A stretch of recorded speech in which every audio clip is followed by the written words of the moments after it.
Le 18 juin 1982, le corps d'un homme est aperçu suspendu au pont Blackfriars sur la Tamise à Londres. Tout porte à croire qu'il s'est donné la mort. L'épilogue d'un complot magistral qui prend ses racines dans la cité du pape. Identifié comme le banquier de Dieu, Roberto Calvi, 62 ans, avait des briques et des morceaux de béton dans ses poches et son entrejambe. Pendant un an, la thèse initiale perdure et arrange tout le monde. Mais la famille réclame une deuxième enquête, se basant sur les croyances religieuses du banquier qui aurait empêché toute tentative de mettre fin à ses jours. Calvi, lui-même fils de banquier, avait pris la présidence de la banque Ambrosiano qui, dans un incroyable scandale, avait fait faillite avec l'argent du Vatican, de la mafia et des frères de la Truelle, quelques jours avant son arrivée à Londres. Différents scénarios et analyses forensiques mettront en évidence qu'il s'agit plus probablement d'un assassinat et que le corps du banquier a été suspendu au pont depuis un bateau. Reste la symbolique du nom du pont, les frères Black. Cette affaire reste un cold case malgré un procès où 5 accusés ont été innocentés faute de preuves. Alors voyons ensemble ce que les oracles peuvent nous révéler à ce sujet, et c'est juste après ça. Bienvenue sur ma chaîne Million Coaching, j'espère que vous allez bien. Vous allez suivre une nouvelle enquête cartomancie. Merci pour vos likes, vos partages, vos abonnements. Pensez à activer la petite cloche de notification et à rejoindre le chat si c'est une vidéo première. Bon visionnage. Bienvenue sur ma chaîne Million Coaching, j'espère que vous allez bien. Je suis heureuse de vous retrouver pour une nouvelle vidéo. On part tout de suite explorer cette affaire de Roberto Calvi. Comme vous l'avez entendu en introduction, son corps a été retrouvé suspendu à un pont au-dessus de la Tamise. Et pas n'importe quel pont, puisque ce pont porte le nom d'une loge. Plusieurs expertises ont été faites, voilà. Certaines prétendent que le corps a été suspendu par le haut, d'autres par le bas, c'est-à-dire via un bateau, ce qui semble être la façon la plus probable dont les choses se sont produites. Mais on ne sait pas officiellement qui a assassiné ce personnage, qui d'ailleurs avait volé des millions de dollars à certains de ses clients, dont notamment le Vatican et la mafia. Donc ça donne un petit peu la suite de dimanche dernier. Si vous n'avez pas vu la vidéo de dimanche dernier, ça s'affiche maintenant, un lien s'affiche maintenant en haut de la vidéo. Et puis, eh bien, tout s'enchaîne en fait. Hein. On a la faillite de la banque, des membres du personnel et autres qui se donnent la mort. Et puis, le Vatican qui réclame son dû. Mais voilà, tout ça est lié avec Propaganda 2. Donc la loge P2 et son célèbre meneur, dont je ne tairai le nom. Et tout ça nous amène à Emanuela Orlandi et sa disparition depuis plus de 40 ans maintenant. Alors allons-y, voyons qu'est-ce qui s'est passé pour ce Roberto Calvi. Alors, c'est pas que le personnage m'intéresse en tant que tel. Moi, j'ai plutôt tendance à m'occuper de personnes qui sont vraiment innocentes, on va dire. Mais peut-être que ça nous donne des pistes pour comprendre autre chose et notamment pour mettre un peu de lumière sur l'affaire Emanuela Orlandi. Voilà. Alors, voyons. Roberto Calvi, qu'est-ce qu'on peut nous dire ? Qu'est-ce qui s'est passé? Qui l'a assassiné? Qui a assassiné Roberto Calvi? Qui a assassiné? Parce qu'évidemment, on est sûr qu'il s'agit d'un assassinat. Hein. C'était pas possible qu'il se soit auto-suspendu. C'était pas physiquement possible.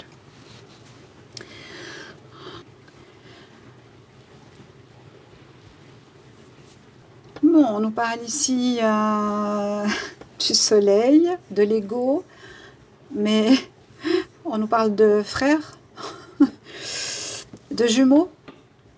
Ok, bon, ben ça donne le ton, hein. On peut nous représenter ici, connaissant eh bien l'histoire, ce monsieur qui s'enfuit avec dans son baluchon des informations, beaucoup d'argent, beaucoup d'argent. Bon.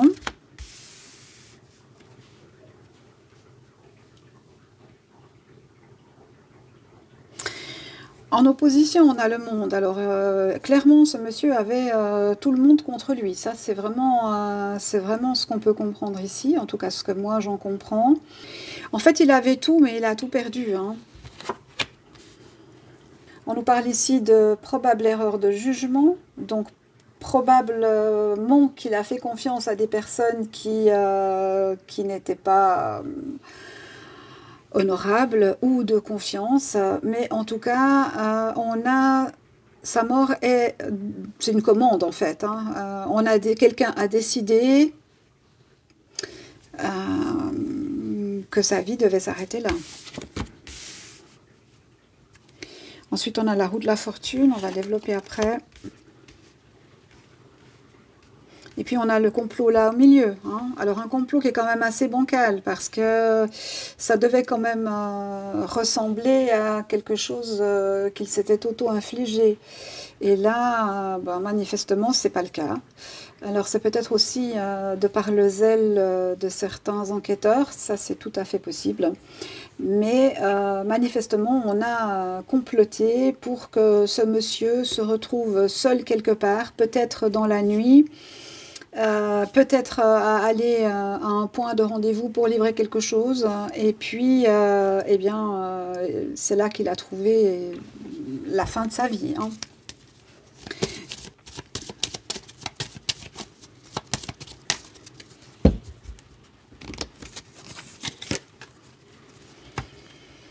Tiens, on a le pape inversé,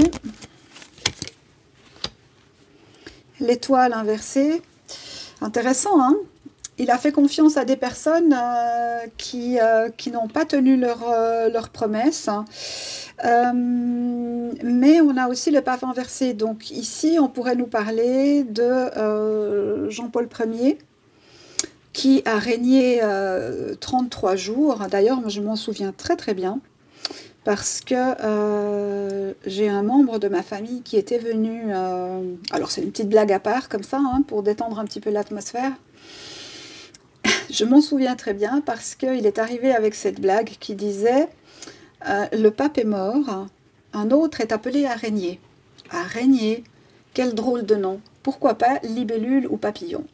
Et j'étais petite à l'époque et je me souviens très très bien de ça, et je me souviens aussi que je trouvais impressionnant cette histoire de fumée blanche, de fumée noire. Je n'y comprenais pas grand chose, mais voilà, c'est un souvenir que j'ai encore. Et bien sûr, ce pape-là a régné pendant 33 jours. Et il est probable que je fasse aussi une vidéo sur cette affaire, parce qu'il y a des doutes sur le fait qu'on lui aussi, on l'a aidé à s'en aller un petit peu plus vite que prévu. Mais là, manifestement, on a l'impression qu'il y a la construction d'un projet, d'une idée de quelque chose, et puis que ça ne convient pas, et que par l'absence du pape ou le décès du pape, il y a une décision qui est prise et tout ce qui a été mis en place s'écroule. Alors, qu'est-ce qui a été mis en place? Ça, moi, je ne sais pas. Mais manifestement, il y a quelque chose qui devait être implémenté qui n'a pas pu l'être. Ensuite, on nous parle de justice. On a quand même la justice droite ici. Donc, je ne dirais pas que ce personnage était gangréné jusqu'à la moelle. Il avait quand même une certaine notion de justice. Moi, je pense qu'il s'est fait prendre dans un piège. À mon avis, de ce que je vois ici, alors l'histoire est très rocambolesque, c'est très compliqué, il y a beaucoup de noms, beaucoup d'intervenants, beaucoup de personnages, c'est vraiment complexe. Mais c'est fascinant, Tout un tas de bouquins ont été écrits là-dessus. Hein. Si vous voulez des références, vous pouvez me demander ça par mail ou sur mon canal Telegram, que je vous conseille de rejoindre d'ailleurs. Hein. On ne sait pas combien de temps on va rester actif, ou pouvoir rester actif de cette façon-là sur YouTube. Hein. À voir. Et à mon avis, il s'est fait prendre au piège et la roue a mal tourné.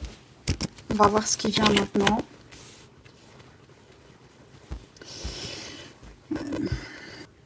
Je ne connais pas son passé, je ne sais pas à quel point vraiment il était sain ou malsain, mais de ce que je vois ici, il y a vraiment cette notion d'avoir voulu créer quelque chose, peut-être pour changer une situation, et que ça n'a pas plu, et que une des personnes qui soutenait ce projet, eh bien, n'était plus là, ou est décédée, et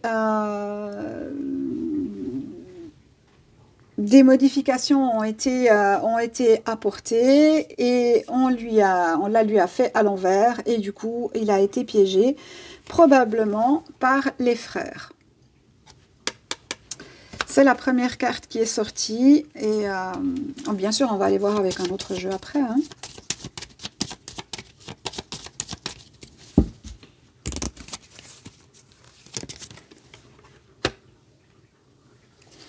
On a le chariot inversé. Le chariot inversé.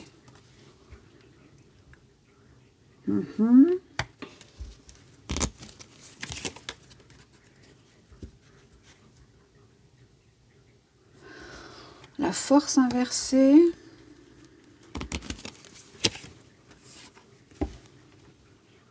Ok.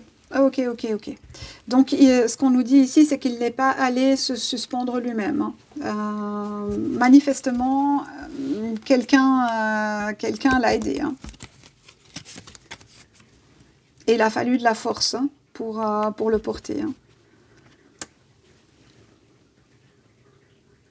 Ce qu'on m'a dit créer ici, c'est que les personnes qui sont responsables n'ont jamais communiqué ou n'ont jamais parlé. Si on se trouve évidemment dans une relation de frères, hein, eh bien évidemment ils se soutiennent les uns les autres, et il n'y a pas moyen. C'est pas tout à fait la même chose que la pègre ou la mafia. Hein. Toutes ces organisations souterraines, si on peut dire, elles ont toutes un maillon faible qui finalement un jour ou l'autre parle, se fait attraper et part les vents la mèche. Là, on n'est pas dans quelque chose de comme ça. Hein. On est dans quelque chose qui est de l'ordre du sacré, du rituel. Hein. Donc on est vraiment, à mon avis, de ce que je vois ici, sur une responsabilité de la truelle. D'ailleurs, le nom du pont peut nous indiquer ça aussi. Hein. C'est probablement pas choisi au hasard, enfin, certainement pas choisi au hasard. Alors, Roberto Calvi, le banquier de Dieu. Qu'est-ce qui lui est arrivé? Qui l'a assassiné? Ici, on peut savoir pourquoi. Bon, on se doute, hein, pourquoi. Hein. Il a volé beaucoup d'argent, hein, et à des personnes pas très recommandables. Mais certainement qu'il y a d'autres choses dessous, dont certaines on a connaissance et d'autres pas du tout. Hein. Roberto Calvi. Che succede? Roberto Calvi.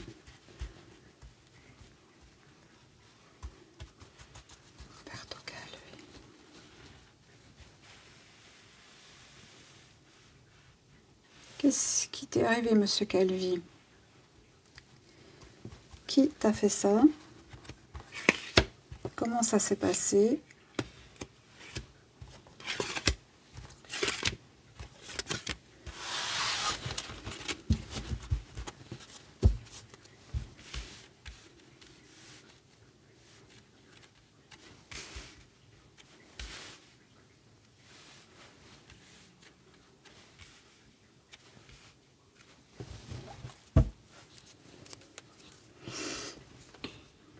Alors, on nous parle d'insécurité, pardon, d'incident, d'imprévu. Voilà, donc c'était pas prévu. Hein, donc c'est pas quelque chose qu'il a mis en place lui-même. Ça correspond assez bien à ce que la famille a dit. Elle a oublié de mentionner qu'il avait volé beaucoup d'argent, mais ça, apparemment, ça gêne pas trop. Par contre, mettre fin à ses jours, ça, oui, c'est plus problématique. Mais là, clairement, on a soit un déplacement avec un véhicule, soit en tout cas une notion d'imprévu. Ok. On nous parle de régression. Ouais. D'échéance, détérioration. Ok. On continue. Humain, évolution.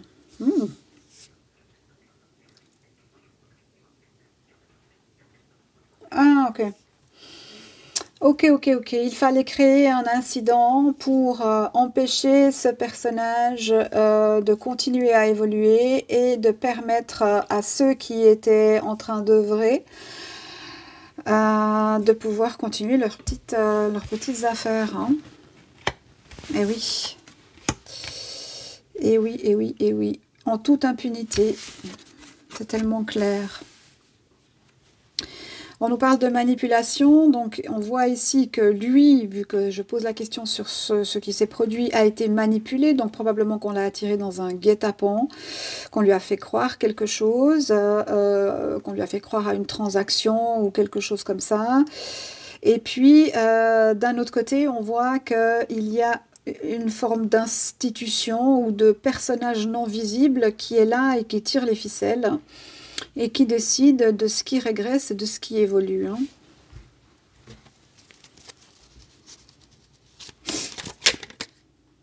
On nous parle de confidentialité. Évidemment, tout ça se fait en secret.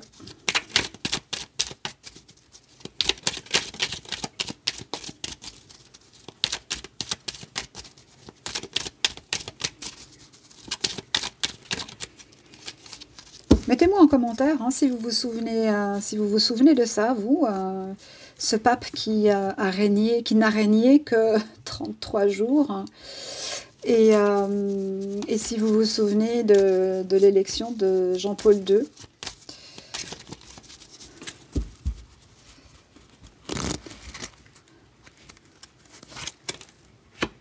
Ouais, ok.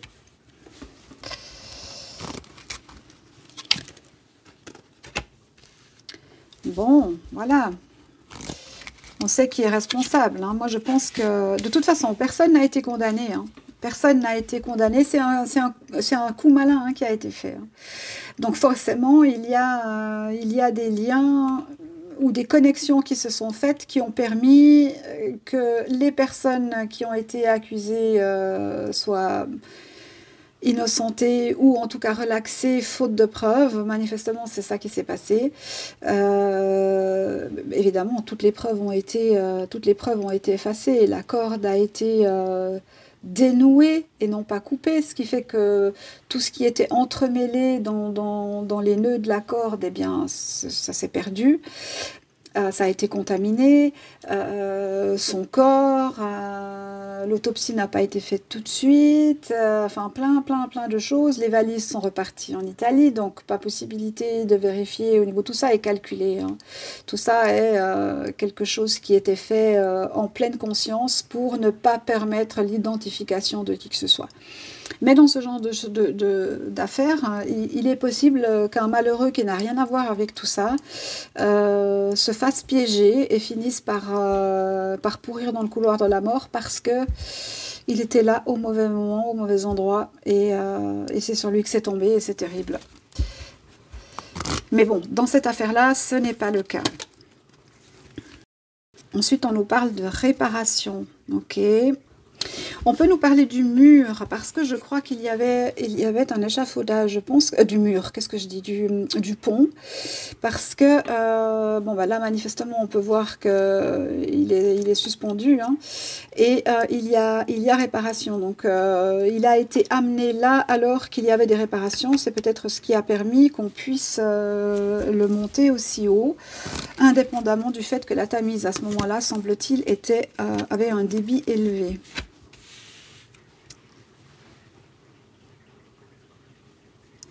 On nous parle de source. Ouais.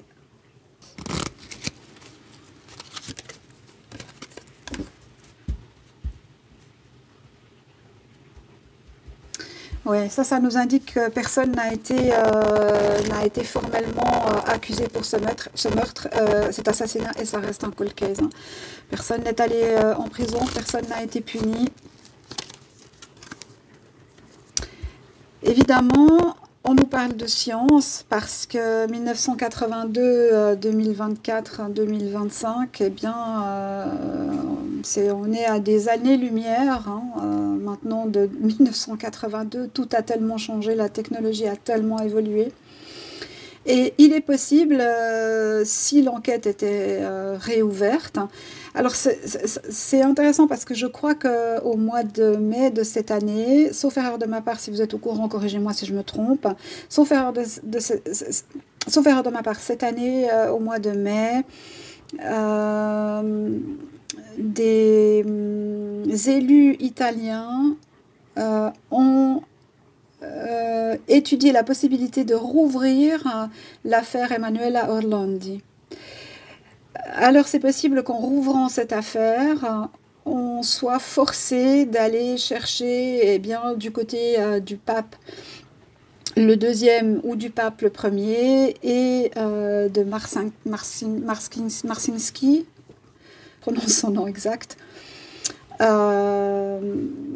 et les autres compagnons de la P2. Hein. Donc on nous indiquerait ici qu'il serait possible, avec les technologies actuelles, de rechercher certains éléments. Encore faut-il que ces éléments aient été conservés, donc des scellés, aient été conservés de façon propre, ce qui est de loin pas évident.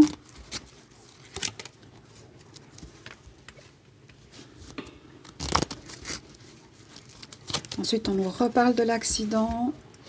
Et oui, et que c'est une mise en scène. Ça a été mis en scène comme si il s'était auto-infligé cette mort. Mais manifestement, ce qu'on nous dit aussi, c'est du travail d'artiste, quoi. Voilà. C'est de l'orfèvrerie, entre guillemets. Je sais pas pourquoi je dis ça. Peut-être qu'il y a un lien avec quelque chose dans l'affaire, de l'orfèvrerie. Bon, bah écoutez, pour moi c'est assez clair, hein. J'ai pas besoin d'aller chercher beaucoup plus loin.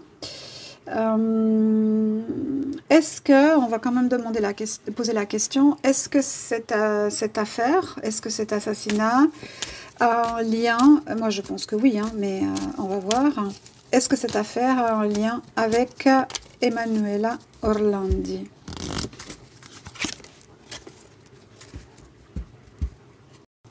On nous parle de sécurité.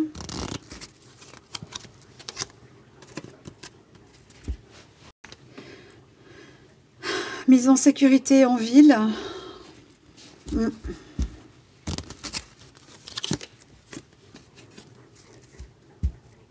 Mise en sécurité en ville, sous bonne garde, à l'étranger. Ouais.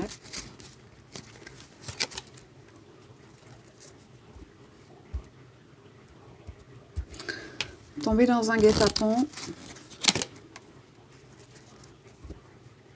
Et puis il y a eu tout un show.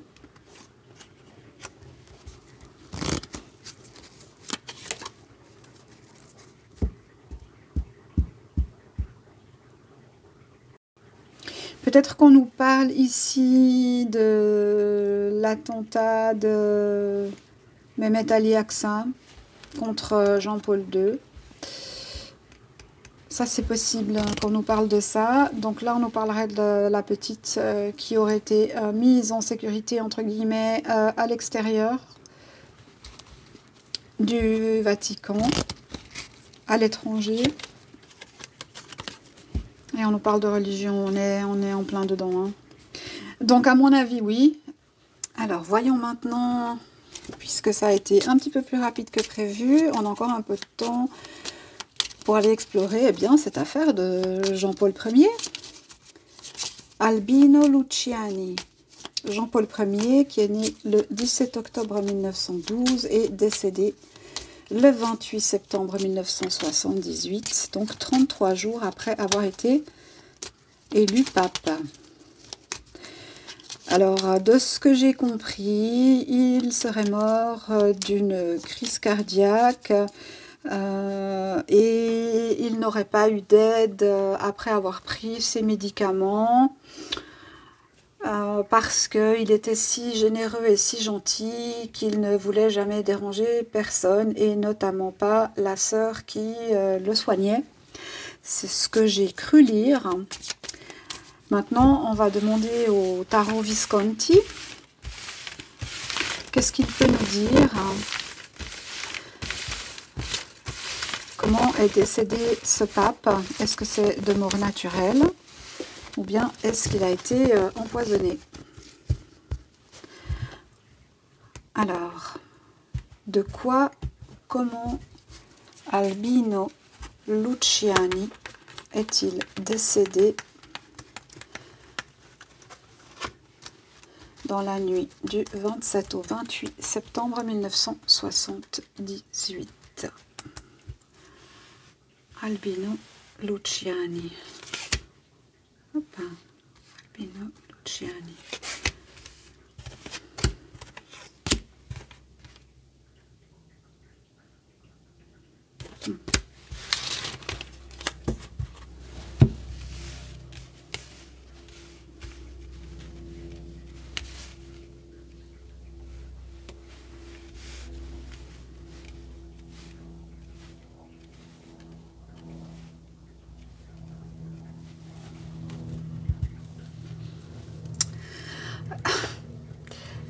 La force. C'est même au-delà de ce que je pensais. Sachez qu'il n'a pas été autopsié. L'autopsie a été refusée. Certains de ses proches ont insisté, mais apparemment sa cour a refusé. La force, ok.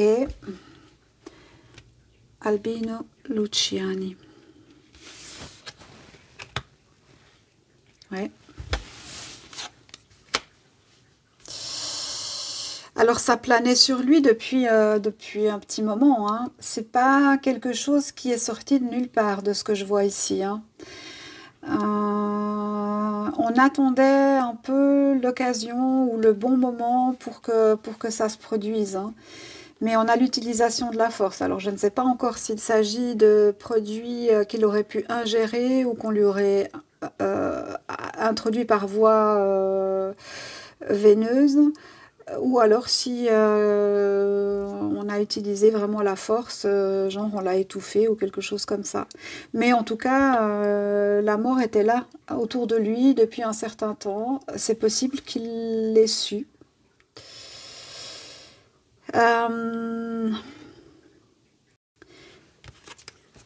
Il était vu, ou de ce que je vois ici, il aurait pu être vu comme quelqu'un de faible. Quelqu'un de pas assez tordu pour la fonction, si je peux m'exprimer comme ça.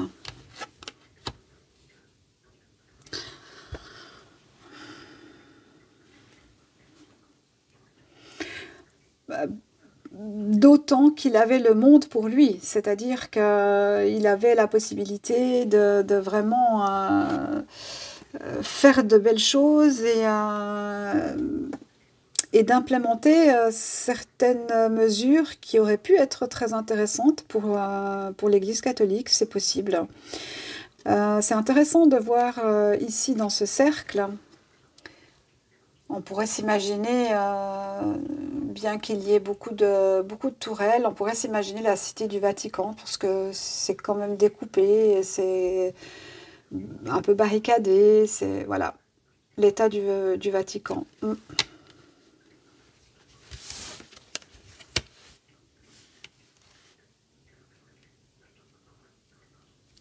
Il aurait dû être plus malin. Il s'est fait piéger, hein. Clairement, il s'est fait piéger par des personnes vraiment impitoyables. Hein. Et ce qu'on nous dit ici avec le bas de cœur inversé pour moi, c'est qu'il aurait dû être plus malin, il aurait dû être plus vigilant. Mais effectivement, si il n'avait pas cette capacité à être autoritaire et à diriger son monde, hein, s'il était plutôt animé par de l'humanité, et de la bienveillance, comme les gens semblent le dire, eh bien, il a fait confiance et malheureusement, il a fait confiance aux mauvaises personnes. Et puis, la situation était bancale. Mais on voit qu'il y a quand même l'intention de modifier certaines choses dans la fonction même du Vatican. Hein. Et puis ensuite, on a des amoureux inversés aussi. Donc on a quand même 1, 2, 3, 4 cartes inversées. Et on lui a pas laissé de chance. Hein. On lui a pas laissé de chance. Alors, je voulais regarder ce qu'il y avait exactement sur cette carte. Hein.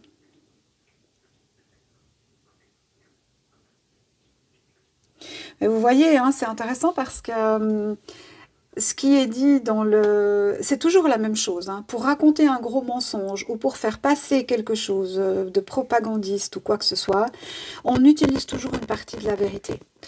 Et dans cette histoire-là, une partie de la vérité, c'est que une des sœurs qui était à son chevet, alors je ne sais pas si elle était infirmière ou je ne sais pas, est venue lui apporter ses médicaments. Et on voit qu'il y a cette rencontre avec une femme, hein. Mais elle a des mains de couleurs différentes.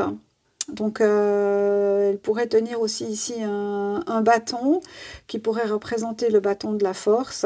On a quand même une notion ici de tricherie, de tromperie, hein, et la carte est à l'envers. Donc sous couvert de je vous aime bien, on pourrait très bien avoir commis quelque chose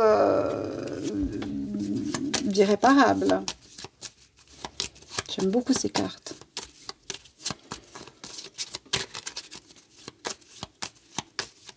Albino Luciani. Alors, mort naturelle ou assassinat?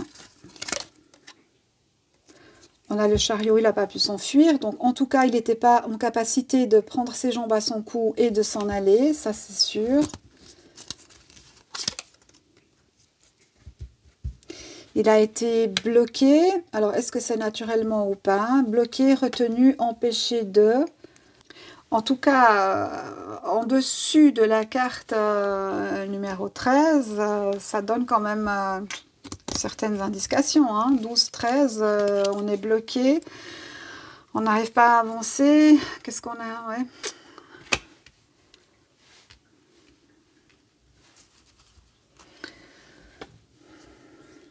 Ensuite, on a le soleil, le moi, l'ego. Oui, son alter ego. Ah, son alter ego. Celui qui lui a succédé, possiblement. D'accord, d'accord, d'accord, d'accord. Donc on aurait ici potentiellement un futur pape 2 qui bénéficierait potentiellement du décès du pape JP1 et qui aurait pu manigancer en ce sens-là. Ouais, ça, c'est pas impossible du tout. Hein.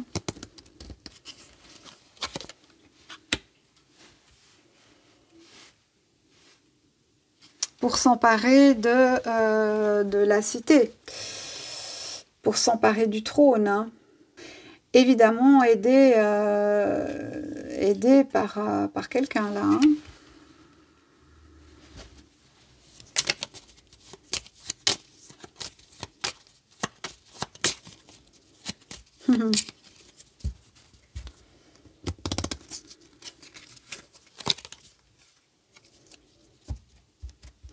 Bon, on nous dit que quand même, c'était pas quelqu'un de très vaillant. Hein. Probablement qu'il avait peut-être des difficultés à avancer, peut-être, voilà, 1978, ouais, il avait quand même 66 ans, c'est pas non plus, le bout du monde. Hein. Mais on nous dit qu'il était quand même plutôt âgé, voilà, ce qui est le cas. Ouais. Bah, écoutez, moi je pense que on a une main ici, peut-être une main féminine, mais armée par un consortium, armée par des personnes qui voulaient voir les choses modifiées, enfin, qui ne voulaient pas que les choses se modifient et qui voulaient évidemment prendre sa place pour pouvoir continuer à perpétuer quelque chose dont ils bénéficiaient d'une façon ou d'une autre. Hein. Et oui, et on a l'utilisation de la force. Bon, ben écoutez, hein, c'est de nouveau un jeu très très clair. Hein. Qu'est-ce qu'on va demander? On va demander un message du tarot. Hop.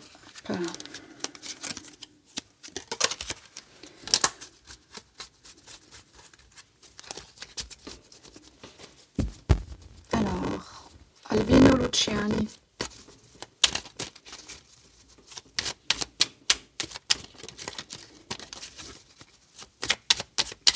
Albino Luciani.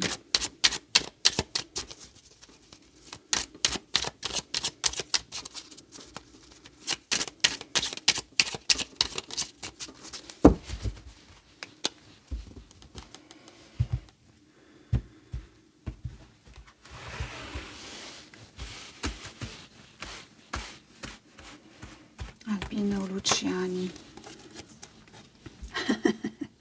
Le magicien. Je prends conscience de mes compétences, je m'en sers, c'est incroyable, je m'en sers pour me lancer dans de nouveaux projets.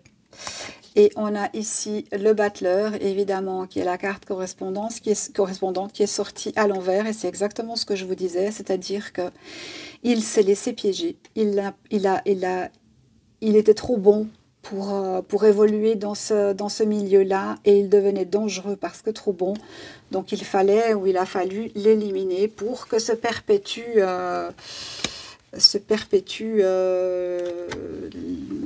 les mauvaises choses. Hein.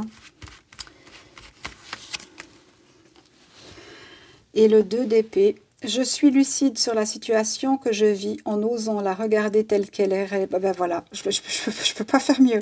Je ne peux pas faire mieux. C'est exactement ce qu'il aurait dû faire, mais en même temps, c'est vraiment un nid de serpent. Et je pense que si vous n'allez pas dans le sens qu'il vous indique, eh bien, vous avez peu de chance